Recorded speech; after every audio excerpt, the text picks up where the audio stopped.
So what should I do about the ruse? Sorry about that. I've been having some technical difficulties, let's just say, but hopefully we're going out. I'm just going to do one video today for Easter. It might be a long one, though. I'll talk about a few things. Have a beverage or two or three or four. We'll figure it out from there. I was having trouble getting this set up. I couldn't figure out what was going on. But anyways, I digress. After a little cussing, everything is fine now, man. So I started a couple minutes early just in case it took me a while to get things rocking here.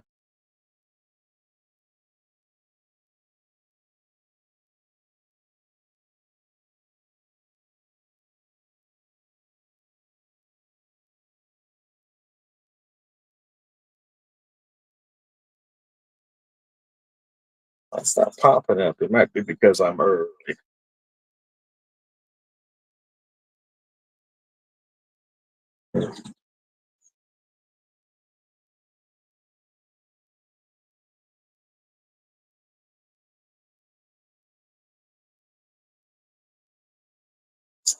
Anyway, I'll go back to it. And I'll go back to it. Fucking, it's just been that kind of day. Anyways, uh, had some biscuits and gravy for breakfast. It's one of my wife's favorites. I like it from time to time. It was actually Seamus's favorite breakfast. So I don't fix it as often as I probably should because I know my wife really likes it. But yeah, I went ahead and made it today. It didn't have any issues. The trouble is, you never know when grief is going to hit you, right? So no, it was nice. Turned out well, and I decided to do.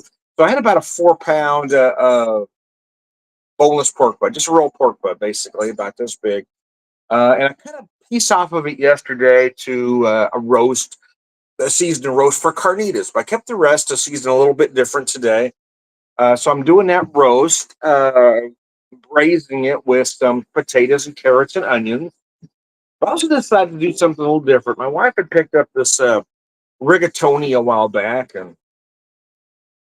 uh, God, I still kind of got forgot about in the cabinet. But anyway, I decided to do something different. So sometimes I do this no boil lasagna. You line the noodles up, and then you just put a little extra liquid in it, soaks it up, so you don't have to boil the noodles first. So let's not try and see if this would work. Do kind of a no boil rigatoni. So yeah, but I want to kind of stuff it like little mini manicottis. Stuff. I got to try to pipe the uh, ricotta in there, which turned out to be a little more challenging than I thought it was going to be. So anyway, that's baking in there right now. So we'll have that and a couple things. But anyways, before my beer gets any warmer, I had this really cold to start with, but it took me a lot longer to get things rocking than I intended on. So I'm going to knock this one back real quick. It's a Yingling Golden Pilsner, 4.8%, I believe it is. Um, Picked it up yesterday. I just wanted some. I hadn't bought any beer for a while. I just wanted a pounder, just a beer, right? So cilantro.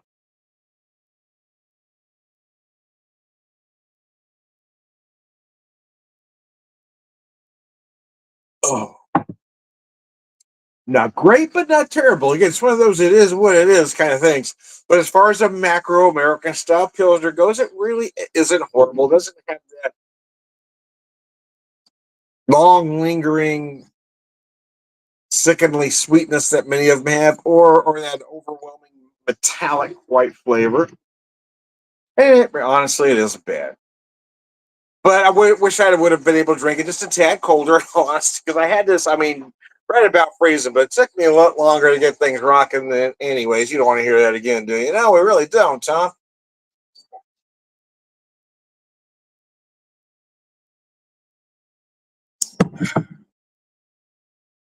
Let's try this one more time, see if I can get it fixed.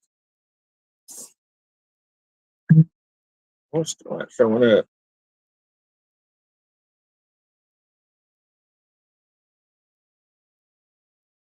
Oh, there we go. Now we're showing up. Let me fix that privacy real fast. Just that only friends can see me, so I don't get hate mail. I want someone to send my boss hate mail again. Anyways, I'm gonna have a quick cocktail with you. I may end up having a couple, but I wanted to start. I was going to do another one first, but then I thought, what's refreshing on a day like this, especially the perfect aperitif is a martini. So I'm going to do. I've got a classic dirty martini here, but I'm using some almond stuffed olives. And I used to only be a vodka martini guy, to be honest with you, but I am starting to come around in gin. It's taken me a little bit, but I'm almost there. Here I've got the Builder's Botanical Gin. This is a 92 proof gin from Restless Spirits, North Kansas City, Missouri. Let me put that bottle there so you can see it.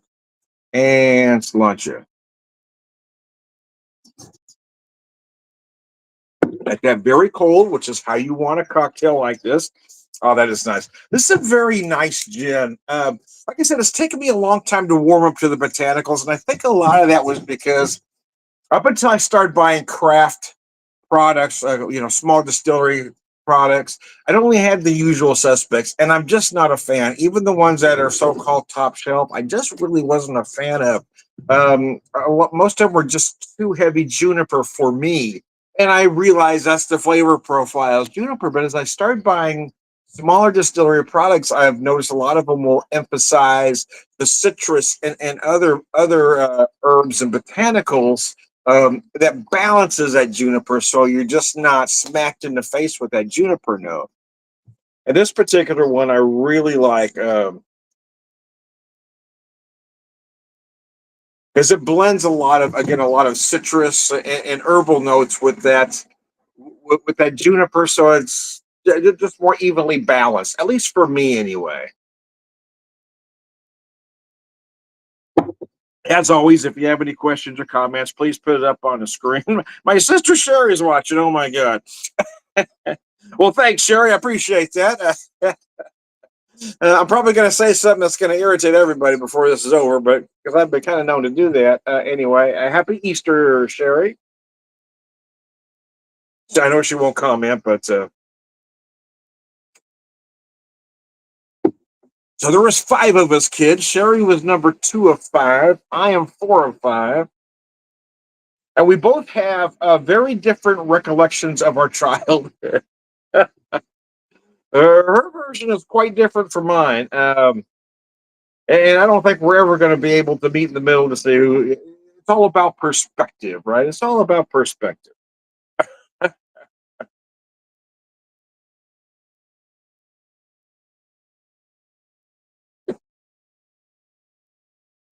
Sherry could do no wrong by our by her father, so she was able to do a lot of stuff. But on the rare occasion she got caught, nobody would ever believe that she would do such a thing. Now, me, I was the opposite. I could just think about doing something wrong, and I was going to get caught. But because I did that, because I stepped on all the landmines, number five, my youngest brother, well, he had it easy because nobody cared anymore. Because there was nothing he could have done that would have rivaled what I did. So I made things easy for him. Sherry made things tough for the rest of us, but I made it easy for Bill, by golly.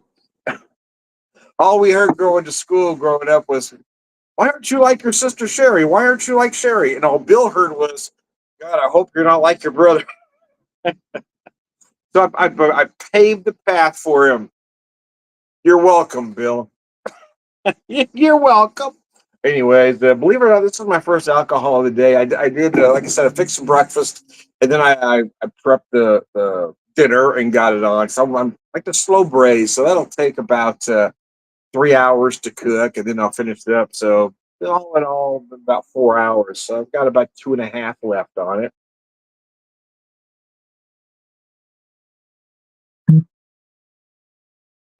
Oh, and that's what I like about braising, right? So, you just put a nice brown on the meat, you take it out, get your veg in, put a little liquid in, put that meat back, and then stick it in the oven and forget about it. And you're done.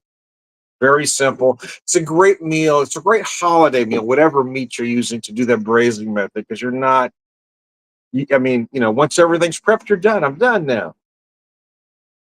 I want to start drinking before I go get the important stuff done.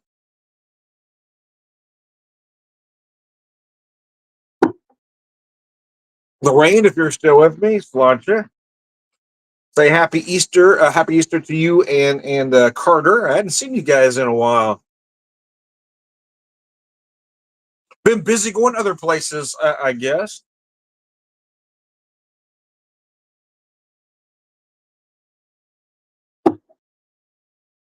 As I wrap up this cocktail, I had some stuff here I was looking for. I'm not finding it. I hit the wrong button. Oh, I lost Sherry. Bye, Sherry. Hope I didn't piss you off again. Anyways, I digress.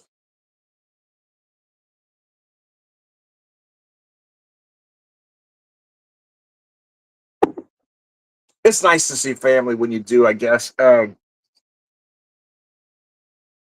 youngest brother and I both live in Springfield. We don't see each other all that often because we both, live quite different lives. It's just, we'll talk on, we'll text each other, call occasionally, but you just don't see folks that often. And at some point, you really don't need to, I guess. Don't get me wrong. I certainly love my siblings, but you get to a certain age. I mean, hell, I'm right at 60 at this point, and you see everybody going in different directions and leading different lives. And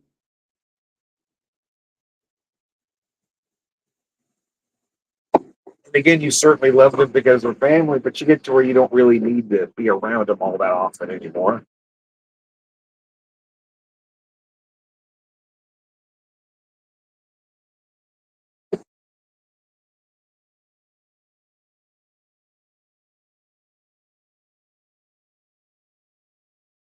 I admit I don't make that great big of effort anymore because I just don't feel we need to. Although, having said that, it would be nice to get together when somebody isn't dying, because it seems like the only time all of us get together is when somebody's dying. Got together last year when we lost our mother, and we probably won't see each other again until one of us siblings dies. So, and that's sad, but that's again, that's how it goes sometimes.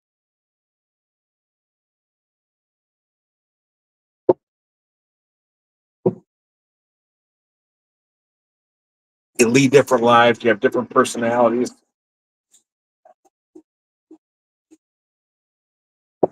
Sometimes politics divides. Things are very divisive at this particular moment in time. I've got another beer I'm going to share with you here, folks. I found this one yesterday. It was part of a mix pack. I bought a Bell's IPA mix pack because of the four beers in that mix pack, I'd only had the one before. So it was basically three other versions of their classic Two Hearted IPA. And this is their Big Hearted IPA. It's an Imperial IPA at 9.5%. And they don't give me any other information than that in the can, unfortunately. But this is the first time I'm having it, so I'm going to have it with you right here. Oh wow! In all honesty, the aromatics are just a larger version of the Two Heart. I don't know why I was expecting different, but that's exactly the same thing, just bigger and more robust. Got a lot of big citrus notes, orange specifically. I'm getting a lot of orange zest, but a lot of that pine like or botanical note, as well as what's common with those early American craft IPAs. Sláinte.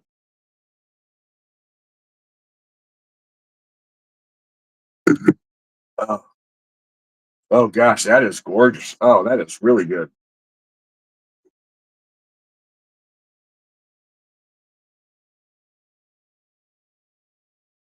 Oh man, that is beautiful. Oh gosh. Yeah, again, I mean, it's just big hearted IPA. It's basically the Two Hearted, amped up a little bit. The Two Hearted on steroids, if you will.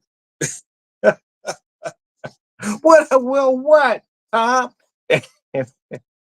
Anyway, I digress.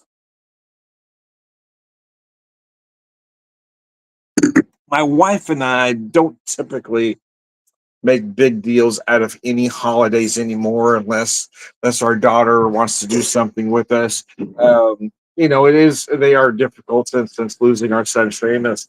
Um, so if it's just going to be her and I, then we kind of downplay the holiday. In all honesty, I try to do not the typical meal that we would do on a Sunday, just maybe elevate it slightly. But I'm not making an issue of it. I'm just cooking something, and it just happens to be Easter. Just wanted to make a slightly elevated meal, I guess, but nothing too extravagant. Again, it's just a braised pork roast. And my wife and I, neither of us are fancy or pretentious. So, just simple working class meal, just elevated slightly, if you will.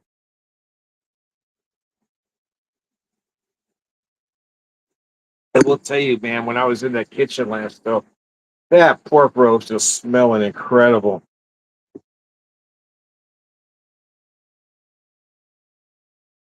Uh, it's the first time I had 2 days off in a row in about 3 weeks. So I had yesterday off and today, so I can kind of trying to relax, regroup.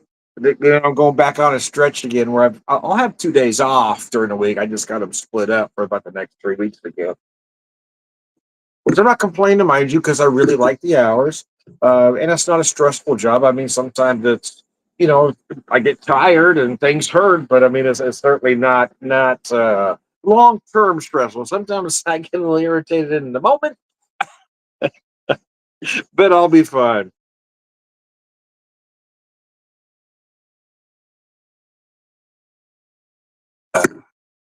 Get irritated right at this particular moment in time. I'm just out. But I'll get over it. That's how I know when I am getting tired. Is when things I can usually just ignore or laugh off are starting to get under my skin a little bit. I could tell Friday about mid into the shift Friday, I was starting to get a little frustrated with a couple folks. Say, okay, wait a minute, why did you do that? And I got to relax, Tom. So I'll be okay Monday. I work Monday and Tuesday, and then Thursday, Friday, and Saturday. Yeah, I'm only doing about half a shift Saturday, so I'm just working a festival actually for about 5 hours. So it won't be quite the same thing as actually being at the brewery. I love working festivals because you're just selling and talking and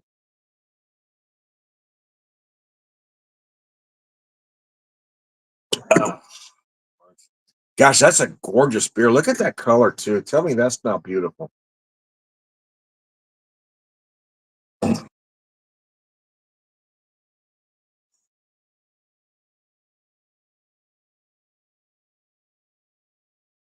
I know my wife was really struggling today, so I'm trying to give her some. One reason I came out here to do the videos in there because sometimes I talk about things, especially when I bring Seamus up, but you're not always in the same place uh, with your grief as your partner. So I try to be respectful. Want to give her some time to relax. So I come out here so she can, have a little peace and quiet and not listen to me go on and on. And that kind of helps me too. That way I'm able to come out here and talk without worrying that something I said may make things harder on her.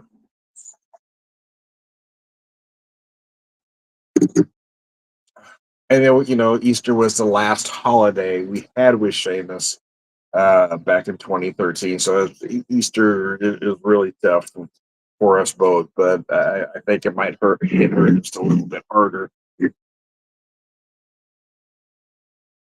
And then next month, I think it all just kind of, it's like a snowball. Next month, we've got Mother's Day, and then her birthday and my birthday, but she struggles with trying to celebrate Mother's Day. She does for our daughter, but knowing Famous is here makes it really tough. So I don't mention it unless if she comes to me and says she wants to do something. Other than that, I try to just, again, I'll do a slightly elevated meal, but I really won't, dwell on anything in particular. Yeah, she does the same thing for me on Father's Day the next month over. But both of our birthdays are in May. So, she wanted to, well, she asked me if I wanted to have a party for my 60th because usually we kind of go away, and I said, well, we're not going to do that this year. We're trying to save up for a trip in August. We said, this is your 60th. I think we should have a party for you. So, but she couldn't set it up to be a surprise party. Uh, so we are going to have a party at Banner Brewing where I work.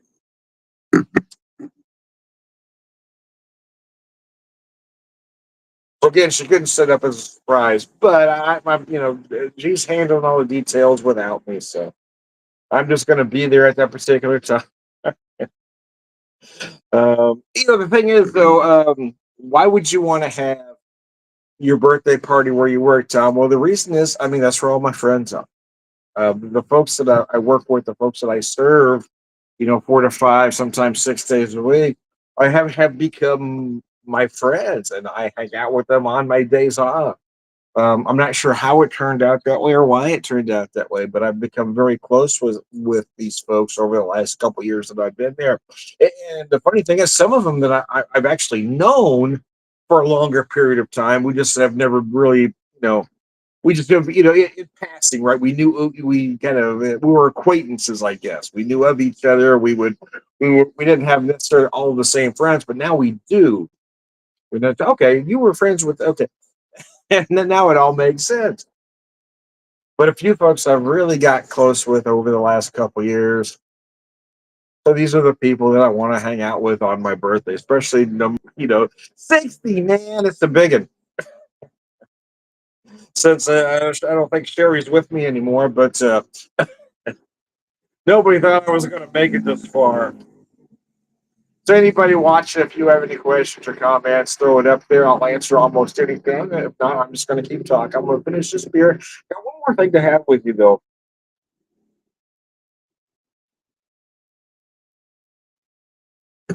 Set that beer down, actually, and change the prop. I poured an ounce and a half. My neighbor's pulling in. He always waves.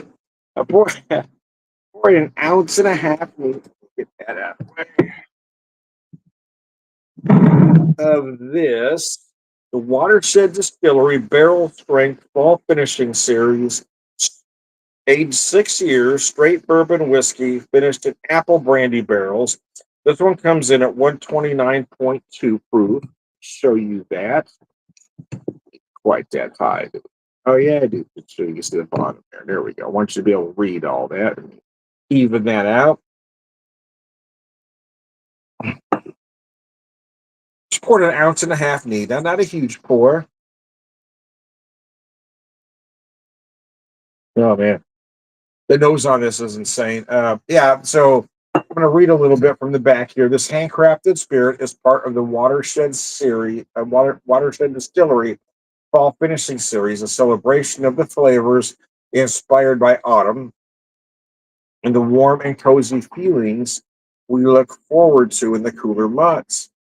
The perfect tribute to Ohio, it is finished in our toasted American oak apple brandy barrels, aged 6 years and bottled at barrel strength with aromas of cinnamon, clove, toasted almonds. This complex spirit gives way to cascading notes of honey, dried plums, baked apples. We hope you enjoy sipping it as much as we enjoyed creating it. Yeah, this stuff is really good.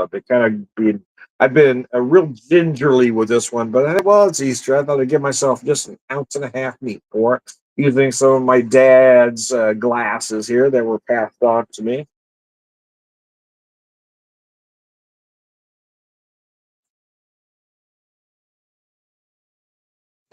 Oh gosh, so they mentioned notes of cinnamon clove. Oh, absolutely. I'm just going to throw a couple extra out there. Um, I'm going to say allspice. I'm also going to say a little bit of ginger. They say toasted almonds. Absolutely. Cascading notes of honey, dried plums, baked apples. Sure, why not? Again, I always tell folks you're not going to taste things you don't know. If those things aren't in here, it's more of it's perception.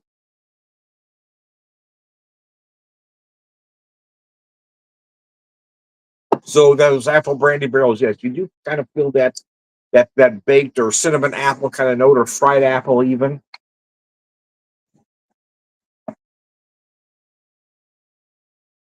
You're certainly going to find some honey, plums. Yeah, you might get more stone fruit depending on how you perceive those notes. For me, I'm also picking up just a hint of raisin as well.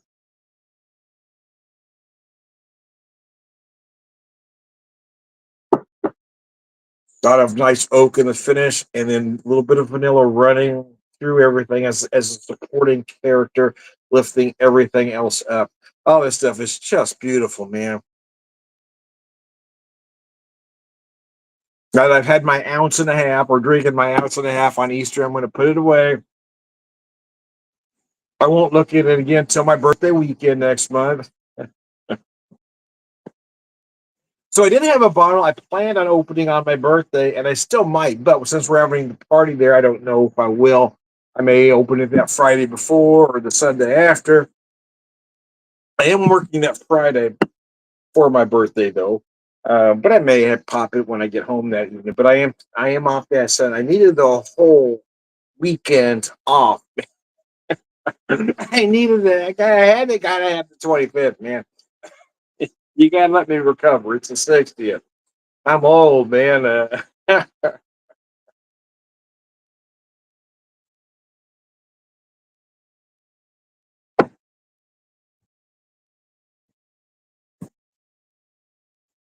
Gosh, this stuff is delicious, though. I'm gonna set that down for a second.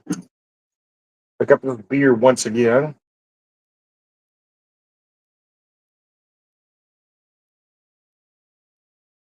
Now that I've been going on for almost 30 minutes, I am going to go ahead and wrap this one up shortly. But I wanted this to be my last one with you. As we talked about the holidays, yeah, I mean, it's Easter. It's typically a family holiday. It is, I guess it is a religious holiday, but I know, much like Christmas, some celebrate it more like a secular holiday, just a reason to get together with family.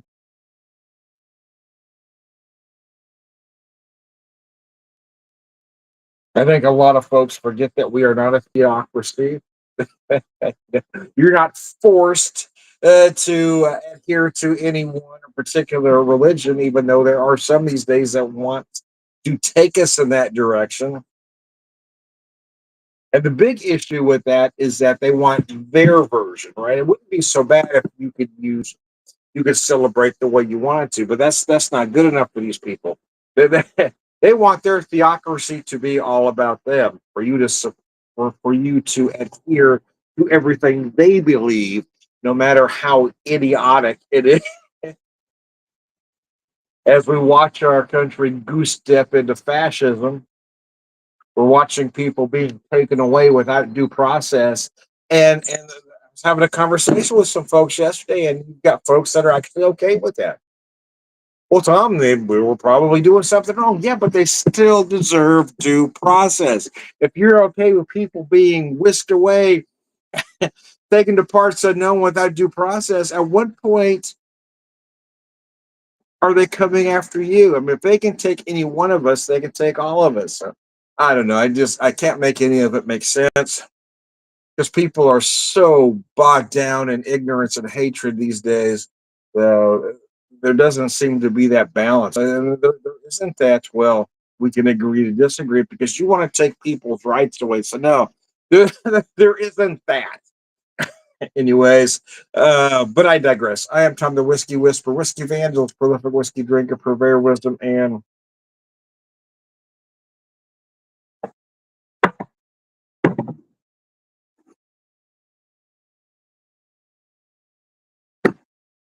I'm also the Beer Whisperer, Beer Evangelist, prolific drinker, purveyor of wisdom, all around good guy, sloucher.